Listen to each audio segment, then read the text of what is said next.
Have you ever wondered how one coach can completely change not just a rugby team, but the spirit of an entire nation? Imagine leading a team through pressure, criticism, impossible expectations, and then turning them into one of the greatest forces the sport has ever seen. That is exactly why the story of Rassie Erasmus is unlike anything rugby has witnessed in recent history. Today, we're looking at the incredible journey of the man who is about to make history by becoming the longest-serving Springbok head coach, breaking a record that many believed would stand for years. But here's the question that makes this story even more fascinating. Is Rassie Erasmus already the greatest coach South African rugby has ever produced, or is his greatest achievement something much bigger than winning matches? Let us know your thoughts in the comments because this debate is far from over. As the cameras slowly sweep across a packed Loftus Versfeld stadium, thousands of supporters dressed in green and gold prepare for another unforgettable Springbok night. The roar of the crowd grows louder with every passing second, but today's occasion carries a deeper meaning. This is not just another international rugby match. This is history unfolding before our eyes. Rassie Erasmus is about to surpass Jake White's long-standing record of 54 test matches as Springbok head coach, marking another extraordinary chapter in one of rugby's greatest coaching careers. For many people, records are simply numbers. 55 tests instead of 54. But for South African rugby fans, this number represents years of sacrifice, innovation, courage, and belief. It tells the story of a coach who never accepted average performances and refused to allow the Springboks to remain anything less than world champions. Long before he became the mastermind behind South Africa's modern rugby dynasty, Rassie Erasmus was fighting battles on the field himself. Wearing the famous green jersey between 1997 and 2001, he represented the Springboks in 36 test matches as a hard-working loose forward. He wasn't known as the flashiest player or the biggest superstar, but teammates respected his intelligence, determination, and leadership. Even then, many believed he understood rugby differently from everyone else. While others focused only on the next tackle or lineout, Erasmus was studying the entire game like a giant puzzle waiting to be solved. As the years passed, his playing career came to an end, but his passion for rugby only grew stronger. Instead of walking away from the sport, he began preparing for something even greater. Coaching became more than a profession, it became a mission. When Erasmus officially took charge of the Springboks in 2018, South African rugby was desperately searching for hope.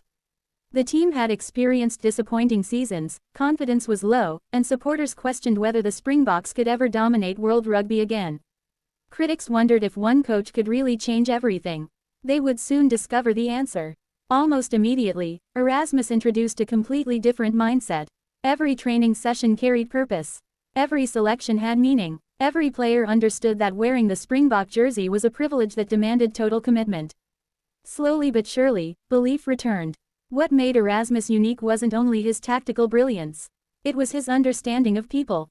He recognized that South Africa's greatest strength wasn't just physical power or technical skill, it was diversity.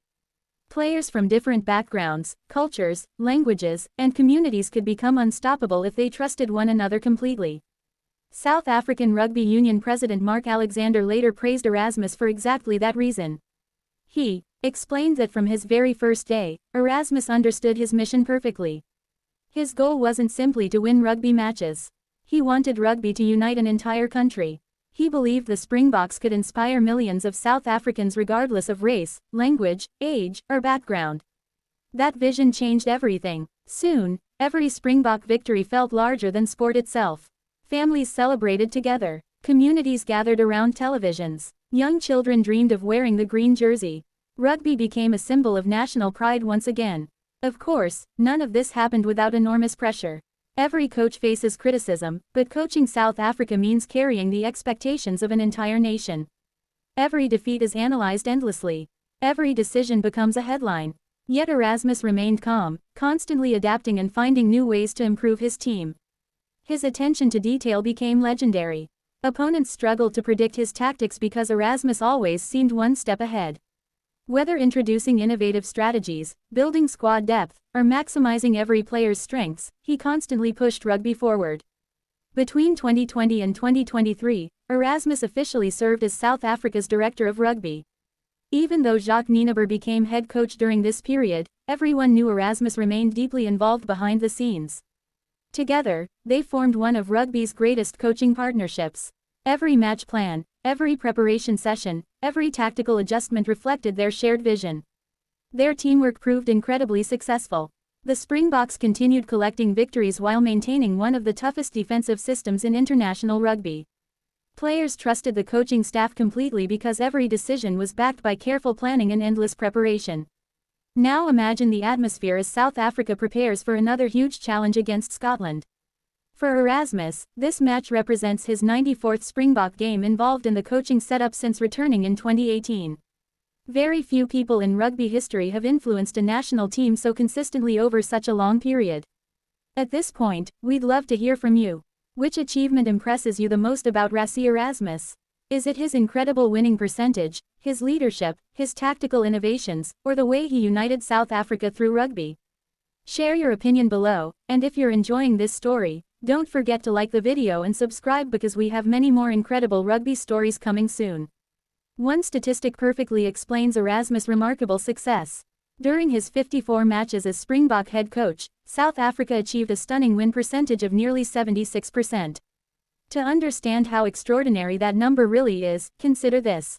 Before Erasmus took charge, South Africa's historical winning percentage stood at around 62%.